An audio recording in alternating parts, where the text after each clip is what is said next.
That guy.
Good morning, everybody. I'm here with Nick Daniels from NATCA. That's the union that the air traffic controllers belong to, as well as Frank McIntosh from the FAA, the ATO organization that manages this portion of the FAA that deals with air traffic controllers. So listen, I had a chance to go speak to some of the controllers here at Newark. We had some donuts, brought some coffee, brought them some pizza, but I wanted to talk to them about what impact this shutdown has on their lives, on their ability to do their jobs. And so these air traffic controllers, they're critical infrastructure. They're critical to the operation of the federal government. So they're required to show up for work. And when they come to work, I want them to think about the departures and arrivals of airplanes. I want to make sure they keep Americans safe and airplanes safe. But what the consistent message was from these controllers was they're not just now thinking about the airspace and the jobs they have to do in these towers or TRACONs or centers across the country. They're thinking about, am I going to get a paycheck? And their paychecks should come a week from tomorrow. And so now what they think about as they're controlling our airspace is, how am I going to pay my mortgage? How do I make my car payment? I have a couple kids at home. How do I put food on the table? I'm working 6 days a week. Do I have to take a second job and drive Uber when I'm already exhausted from doing a job that's already stressful, to think about how I can make extra money because the government may not provide me a paycheck? So in a job that's already stressful, this shutdown has put way more stress on our controllers at a time when they're already working on equipment from the 1960s, 1980s, 1990s. We asked them to do their jobs on equipment that has not been state-of-the-art. We asked them to do their jobs on old equipment and keep our airports operational at a time when they don't have the best equipment at their disposal. And so I wanted to hear them out. I wanted to hear their concerns and make sure that that those who shut the government down, I want to make sure that Chuck Schumer and Hakeem Jeffries know that this is not consequence-free. There are issues that arise throughout America that impact our everyday lives, that can impact our safety when you shut the government down. And again, up in the tower, these are great American patriots. They're American citizens who are serving the American people. And I think it begs the question, why? Why would Chuck Schumer want to shut the government down and focus on people who are not American citizens and their health care, and issues that are going to evolve over the next weeks and months that he wants to shut the government down today? And again, I want to be clear. Do I think they're more stressed right now in our towers? Yes. Is our airspace unsafe? No. Right? If we think there's issues in the airspace, we will shut it down. We will close it down. We will delay. But again, it's creating a ripple effect for our controllers. Not only that, many of you know what essential air service is. So essential air service provides airline services to communities that normally would not get it. Right? So we give some subsidies to the federal government that in smaller communities to give them service from the airlines. That money runs out this Sunday. So there's many small communities across the country that will now no longer have the resources to make sure they have air service in their community. The number one user of this airspace is Alaska. Again, you don't have roads in Alaska. They travel by air, and a lot of these are small communities. Alaska will be impacted, but every state across the country will be impacted by the inability to provide the subsidies to airlines to service these communities. Long-standing program, bipartisan support in the House and the Senate. It's an important program, but we don't have the money for that moving forward. One last point. Many of you have heard me talk about surging air traffic controllers, making sure we get more controllers through our academy in Oklahoma City. And then when they get out of the academy, they have to be trained up. And we have a lot of training facilities across the country, but the support staff that train those controllers when they're through the academy are at risk of being laid off. And so what this can do is we're trying to bring more air traffic controllers into the system so we have less delays, less cancellations. it's more challenging to get those students through the academy, but then also trained up in facilities like right here in Newark. So these can have longer lasting impacts at a time when we're trying to supercharge. This shutdown makes it more challenging for us to actually do our jobs. And again, this doesn't just end after the Democrats decide to open up the government. It has a longer lasting impact on our ability to make up the ground in the shortages that we have right now with air traffic controllers. So this is having great impact, great concern, great stress on our system at a time when we're trying to reduce the stress. We're trying to improve the efficiencies. We're trying to increase controllers. We're trying to modernize our airspace. All things that the American people care about. And this shutdown, again, that Chuck Schumer wants to have because he wants to fund illegals' health care, makes no sense to me. I think he cares more about, and should care more about, what happens right here in the New York airspace and across the country as we want to make sure we have air travel safe and controllers focused not on their mortgages, not on the next paycheck, not on food on the table, but actually on making sure you and your family are safe. And so with that, again, I'm delighted to have the president of the Air Traffic Controllers Union, NATCA, Nick Daniels, here with me. He's going to say a few words, then we'll go to Frank McIntosh from the FAA to say a few words, and then we're happy to take any questions from all of you. Nick? So good afternoon. I am Nick Daniels. I am the proud president of NATCA, the National Air Traffic Controllers Association. I want to start with saying that I'm going to leave the political discussions for the politicians during this shutdown. Today, I'm proud to speak on the behalf of the dedicated American worker who operates the national airspace system and ensures the safety of over 3 million passengers and tons of cargo each and every day. I'm here to advocate for the end to the shutdown. We need to bring this shutdown to a close so that the Federal Aviation Administration and the committed aviation safety professionals can put this distraction behind us and completely focus on their vital work. This work does include fulfilling Secretary Duffy's goals of accelerating the hiring of air traffic controllers he just spoke about and modernizing our air traffic control system. Both initiatives are long overdue and require our immediate and our full attention. We do not have the luxury of time. We do not have time to waste on the unnecessary distractions created by this shutdown. So our message is clear. End the shutdown. Thank you very much.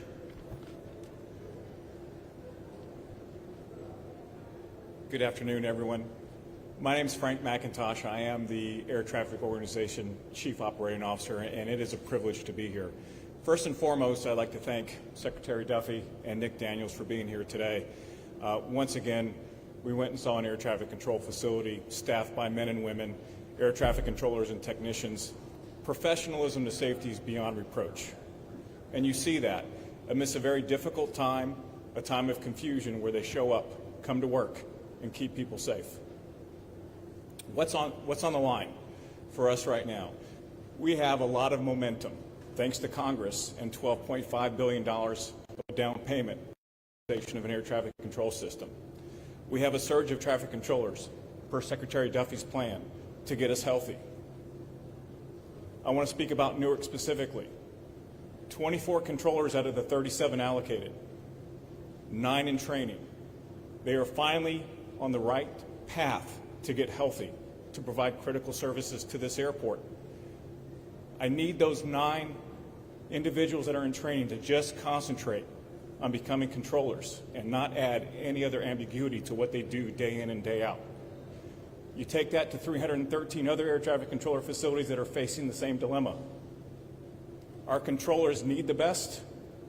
We're on the way of delivering that, but we also need to make sure that we come together and ensure that we remove that ambiguity and make sure that a government shutdown is not prolonged and we do not lose the momentum that we finally gained over the last 9 months, 10 months. We need to ensure that everybody understands what our controllers need and what they deserve. Our technicians are in the same boat. We're in the process of modernizing a very complicated air traffic control system. Any disruptions put us further and further behind. Is the air traffic control system safe? Yes. Secretary Duffy nailed it. It is very, very safe. But we have to be on the forefront of making sure that our air traffic controllers and technicians have the very best. When they have the very best, you have the very best. Let's please collectively get behind this, and let's make sure that this government shutdown is over in a hurry. Thank you very much. I'll go back to Secretary Duffy. Thank you. Again, we hope there's a time and a place for discussions with politicians. And again, this is a continuing resolution that maintains funding at its current levels.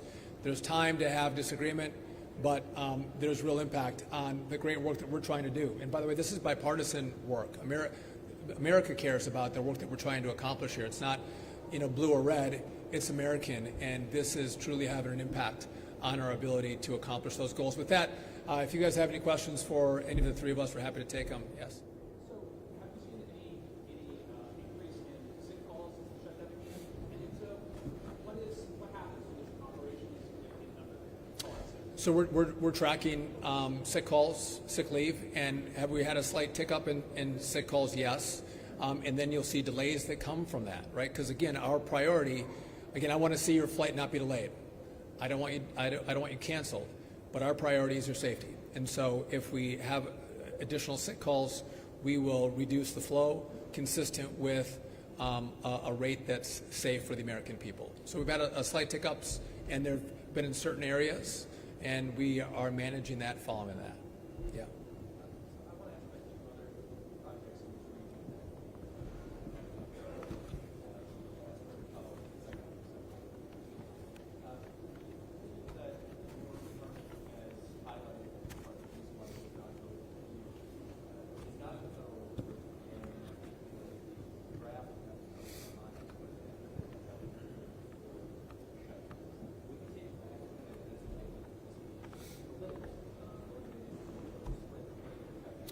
So you're talking about the 2nd Avenue subway and the Gateway project.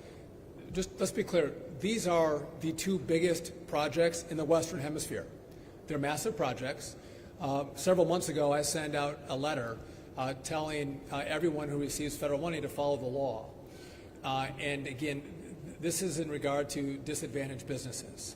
So there has been a tendency with some of these projects to look at race and sex as a disadvantaged business as opposed to the size of the company as a disadvantaged business. This is unconstitutional. It's contrary to law. And so we had sent out notice, again, months ago. We let them know that this was going to go under review. When the shutdown happened, our Civil Rights Division, most of it was furloughed. So the review process is going to take longer than what we would anticipate. So that's the process in which we're working through. And again, this is not shocking to anybody. We've expressed our concerns months ago, and now it was brought to fruition before the shutdown. And again, I don't want to see these. The president in his budget fully funded these projects. We're not trying to shut down these projects. To the contrary, we're trying to make sure these projects move forward and move forward fast. They're important. But the question is, why would Chuck Schumer, who says he cares about the projects, shut down the government so we don't have the staff to review the contracting authority used on these projects? And is it done constitutionally? Yes. So how long can the system run safely? So for Essential Air Service, that is going to be impacted as of Sunday. It was going to be Thursday. We found some more money to put into it. We're trying to do the best we can to keep this process with minimal impact. The controllers have to show up for work, right? They have to come to work. They're part of our critical infrastructure. The problem is they're going to show up for work and they're not going to get paychecks. And like everybody here, these are working men and women who rely on their paychecks, and they set up their payments consistent with when their paychecks are going to come in. And they're going to do the work. They're not going to get the check. And again, they have bills they have to pay. So now they're thinking about that at the same time that they're controlling the airspace, which I don't like that. That is not. We want them to leave their personal problems at the door when they go into a tower or into a facility. And again, they've expressed those concerns to me. They're going to be there. They're going to continue to work, but they might actually have to take. Some were saying, I might have to pick up Uber. I work 6 days a week in the tower, and I might have to pick up some Uber jobs. So they come into work tired, exhausted, because they're trying to make that extra money to make ends meet, all the while working 6 days a week to keep you safe in the airspace. Yes?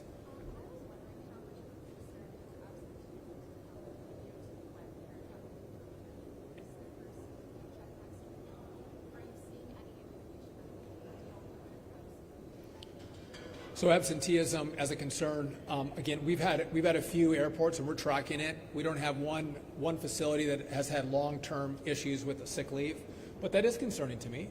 And if someone has to take sick leave to drive Uber to make the difference, those are decisions they're going to make themselves. But of course, that's concerning for us. These are high-skilled, high-performing, safety-driven professionals. That I don't want them driving Uber. I don't want them finding a second job to pay the bills. I want them to get paid for the work they're doing today, keeping our planes in the air and our skies safe. Yes.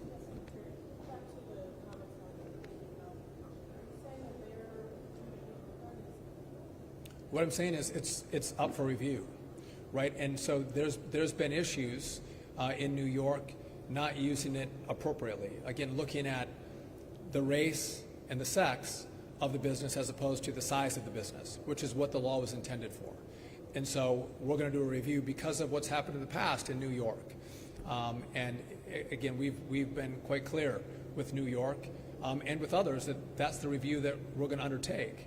And so it's happening right now. And again, it's going to take us a longer time because we don't have the staff that's been furloughed because of the shutdown to get through that review process. Yes?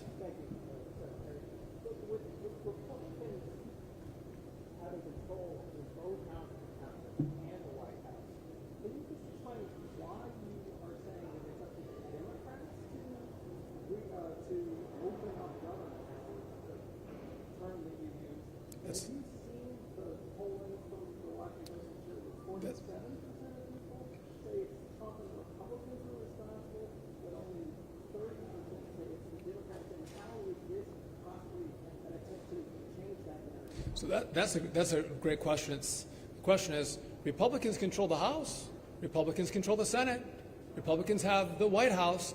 I know you know better than you know my answer is. You know the answer to this. In the House, Republicans passed a bill to fund the government, continue the funding levels, the funding streams that were in existence at the end of September. The problem you have in the Senate is that you have a filibuster rule. It's a 60-vote threshold. So Republicans by themselves cannot pass what the House passed. They actually need Democrats to vote with them to fund the government. And if Democrats say no, again, there's over 50% of senators in the Senate who have voted to fund the government. And by the way, it's been bipartisan. Several Democrats have voted to open up the government and to continue the conversations and negotiations. But when a majority of Democrats in the Senate say no, you can't get to that 60-vote threshold. So when I tell you that Democrats have shut down the government, it's Democrats who have withheld votes to prevent us in the Senate from getting to 60 votes, and therefore the government shuts down. So it's a 60-vote threshold, not a 50-vote threshold in the Senate. And again, if Leader Schumer wants to do a one-off and say, for this vote, you don't need Democrats, we'll just go with a simple majority, that's great. And it'll open back up. But he's using his leverage point of the filibuster rule to make sure the government stays shut down, because you can't get to 60 votes without Democrats. That's the problem. I haven't seen the polling to which you refer, but I look at this and go, Republicans, again, have tried to just continue funding at current levels. Republicans have tried that. Democrats have tried to say there's other things that we want in this bill. And again, it does beg the question, why are we so concerned about illegals' health care? Why is that an issue? Again, we should care about Americans. We should care about American citizens, Americans' air travel. That's who we were elected to represent. And so I think the Democrats are misguided in what their priorities are. And they should focus on the American people as opposed to those who've come to the country illegally. Yes.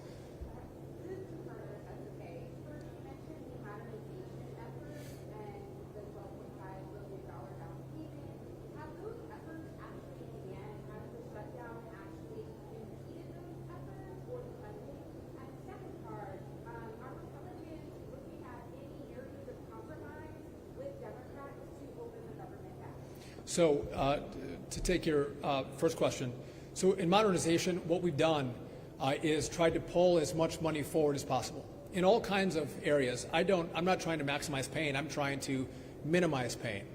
I'm trying to pull money forward and use money to make sure that we do all we can to function as well as possible.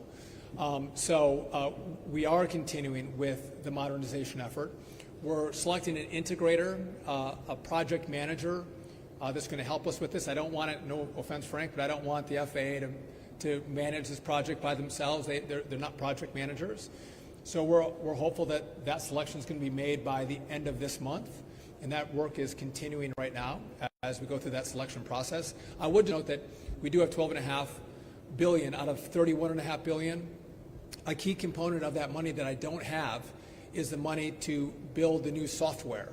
Again, I'm using like a Windows 95 or a Windows XP, if you guys are old enough to know what those systems are like. That's the genre of programming that we're using. I want a brand new system, a brand new software system to manage our skies. I need the Congress to give us that, the rest of the money. I need those resources. And by the way, the new software, it's going to take us a while to have it developed, and then it has to be debugged, and then it has to be deployed. So this is the longest time frame of the issues that I have to deal with, which is why the longer I wait, the longer it takes. And so I do hope, and by the way, this is bipartisan. We're talking about partisan shutdowns right now. Democrats and Republicans agree with this, and I'm hopeful that they will move quickly as we come in after the shutdown, whether at the end of this year or the start of next year, to get us those resources. In regard to compromise, what Republicans have said is keep the current levels. Let's not change it. It's truly a continuing resolution. Just keep the government open and funded, and we have time to continue the conversations. But to be held hostage for health care for illegals, I don't think makes sense. Again, I don't think that's a compromise that Republicans are willing to make. President Trump has talked about America First, and America First means let's work on housing and health care and food and air traffic and air travel for American citizens. But to stand up and say we're going to fund something for those who are not here lawfully, I think is a problem for Republicans and the president. Yes?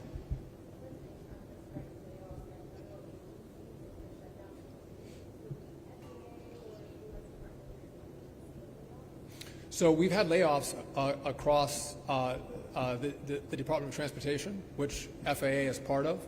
But in regard to critical staffing positions, like air traffic controllers, they have not been laid off, right? But the Civil Rights Division that reviews issues with the big projects in New York, they have been laid off. So again, if it's critical infrastructure, critical jobs that maintain safety, whether it's on our roads, our rail, our bridges, our airports, those folks come to work. But they come to work without a guarantee that they're going to get paid, which is why they're so concerned as they're in these towers, controlling this airspace, thinking about what's going to happen in their own homes. Again, they're not wealthy. They don't have 3 or 4 or 5 months of cash sitting in their bank accounts.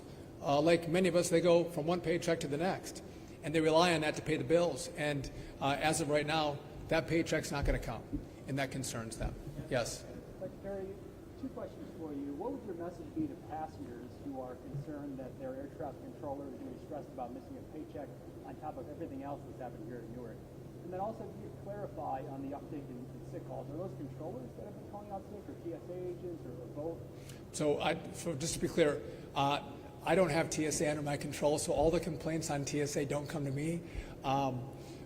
But in regard to controllers, yeah, there's controllers that have called out sick, so we're tracking it, and I don't have a continual problem in one area, right? There's been, one facility one day, another facility another day. Some areas there's been a 50% reduction in some of the staffing, and again, we're tracking it, and we take the appropriate action necessary to make sure our skies are safe. And again, we have great managers that are here. If we see there's issues in the tower that are affecting controllers' ability to effectively control the airspace, we'll reduce the rate, and you'll see more delays, or you might see a cancellation. I'm willing to do that before we're willing to risk anyone's life in the air. By the way, we're here in Newark. Just to at the end of April, early May, we had 2 outages that were very concerning. You saw the rate get reduced dramatically.